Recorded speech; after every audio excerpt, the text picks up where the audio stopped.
मुझे मुझे सबसे पहले ये कहना है गरिमा जी कि this is not a debate जहां बीजेपी वर्सेस कांग्रेस हो। आज इलेक्शन कमीशन की निष्पक्षता पे बहुत गंभीर सवाल हैं और बहुत वैलिड सवाल हैं। हमने चंडीगढ़ में मेयर चुनाव कैसे चोरी किया भाजपा ने, वो सुप्रीम कोर्ट तक हम लेके गए, वहां भी ये सीसीटीवी बंद करना चाहते थे। हमने दिल्ली में इनके फर्जीवाड़े दिखाए, कैसे इनके कार्यकर्ता विशाल भारद्वाज ने 11,000 एप्लीकेशन डाली नाम काटने की, असली लोगों की, जिन लोगों को उन्होंने डेड बताया उनके साथ बैठ के हमने प्रेस वार्ता की। इलेक्शन कमीशन चल पड़ी थी, ऑर्डर पास कर दिया था उनके नाम काटने को, हमने शोर मचाया। 50,000 वोट सिर्फ अरविंद केजरीवाल जी की विधानसभा से काटे गए, हमने उसका प्रमाण दिया। हमने प्रमाण दिया कि कैसे परवेश वर्मा एक इलीगली एक एमपी बंगला, उस टाइम पे जब वो एमपी नहीं थे, बंगला कब्जा के वहां पे उन्होंने 41 वोट्स उनके घर से निकल रहे हैं, नहीं जो लोकसभा के टाइम नहीं थे विधानसभा के टाइम हो गए। ये सब हमने लिखित में सबमिट किया, मैं खाली मौखिक रूप से नहीं बोल रही। आज प्रॉब्लम यह है कि आपने बिल्कुल सही पॉइंट उठाया कि एक तरफ तो प्रधानमंत्री मोदी डिजिटल इंडिया करते हैं और एक premier institute like the election commission वो अपने रिकॉर्ड डिजिटल नहीं कर पा रहा।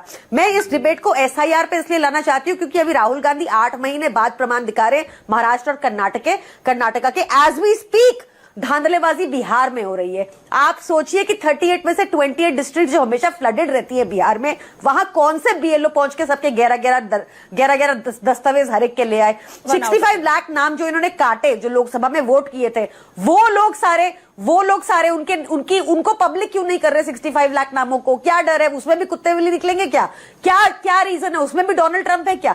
दिखाइए ना वो नाम, क्यों छुपा रहे हैं? आप ये सोचिए कि बिहार एक ऐसा स्टेट है जहां लोएस्ट पर कैपिटा इनकम, जहां सबसे ज्यादा गरीबी, सबसे ज्यादा अनपढ़ता और सबसे लोएस्ट बर्थ रेट रजिस्ट्रेशन। आप सोचिए, आप एक आंकड़ा देती हूं मैं आपको, एग्जाम्पल लीजिए कि 70% लोग हैं जिनका बर्थ सर्टिफिकेट रजिस्ट्रेशन हुआ, उनके पास प्रमाण है, या वो स्कूल गए या कुछ हुआ 10th का उनके पास सर्टिफिकेट है।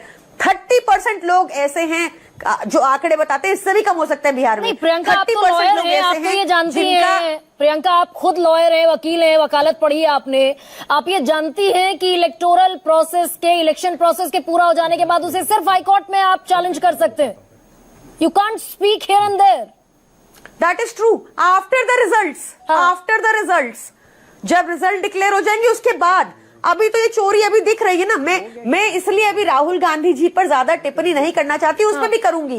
एज वी स्पीक जैसे इलेक्टोरल बॉन्ड्स को ब्लैक टू व्हाइट करके भाजपा की जेब में पहुंचाने का काम हुआ था उस असंवैधानिक स्कीम से, ऐसे ही एसआईआर की स्कीम से असंवैधानिक वोट भाजपा की जेब में पहुंचाने का काम हो रहा है। इसलिए उसके बारे जरूरी बात करना है। जरूरी बात इसलिए भी करना है कि आप बताइए, अगर 70% लोगों के पास बर्थ सर्टिफिकेट है और बाकी 30% इतने अनपढ़, गरीब और फ्लडेड एरिया में रहते हैं उन 28 डिस्ट्रिक्ट में, वो तो डर के मारे ही नहीं आएंगे। लेकिन एनालिसिस करके मैं राहुल गांधी पर एक बार ले आती हूँ आपको, रुकिए ना। आप कह रहे हैं, आप बोलेंगी जी, राहुल गांधी एक सीट का एनालिसिस करके कहेंगे कि 100 सीटों पर गड़बड़ी हुई, प्रधानमंत्री देश के चोरी से बने हुए हैं। देखिए, मुझे नहीं पता कि उनके पास क्या तथ्य थे, पर मुझे ये बिल्कुल पता है, जब हमने दिल्ली में चुनाव में तथ्य सामने रखे तो कांग्रेस का हर नेता चिल्ला रहा था कि इससे फर्क नहीं पड़ता कि किसी के वोट कटते हैं नहीं कटते, इससे जनता को कोई मतलब नहीं है। ये इनके ऑन रिकॉर्ड बयान है, जो आप कहेंगी तो मैं भी सुना सकती हूँ। तो इसलिए मुझे लगता है कि अभी Rahul Gandhi versus Modi versus Congress versus BJP बहुत ही खराब टाइम है। एज वी स्पीक एसआईआर में बिहार में धांधलेबाजी हो रही है। ये धांधलेबाजी भाजपा और इलेक्शन कमीशन मिलकर कर रहे हैं। इस धांधलेबाजी में बहुत सारे प्रमाण सामने आए हैं। सबसे बड़ी बात यह है कि आप ये बता दें कि यहाँ पे तुहिन सिन्हा जी बैठे, वो बहुत लर्नड आदमी हैं, उनसे आप पूछ लीजिए कि 2003 में सिर्फ 3% बर्थ रजिस्ट्रेशन था बिहार में, तो 2003 तक के आंकड़ों को इन्होंने क्यों सच्चा मान लिया? उनकी कोई वैलिडिटी वेरिफिकेशन नहीं हो रही। 2003 के बाद ये कह रहे हैं इलीगल नागरिक आ गया, जब सारा टाइम इनकी सरकार थी बिहार में। ये बड़े जरूरी गंभीर मुद्दे हैं। तो प्रियंका, एक सेकेंड, इलेक्शन कमीशन अब क्या करे? इलेक्शन कमीशन पर आरोप है, ऑटोनॉमस बॉडी है, कॉन्स्टिट्यूशनल बॉडी है। What should they do?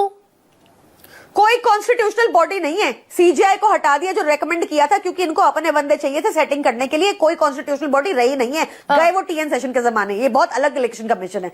मेरा इनसे ये कहना है कि आप पारदर्शिता के नाम पर पारदर्शिता से काम करना चाहते हैं तो ये सारा रिकॉर्ड ऑनलाइन डालिए। जिन 65 लाख लोगों के नाम आपने काटे हैं उसको ऑनलाइन डालिए।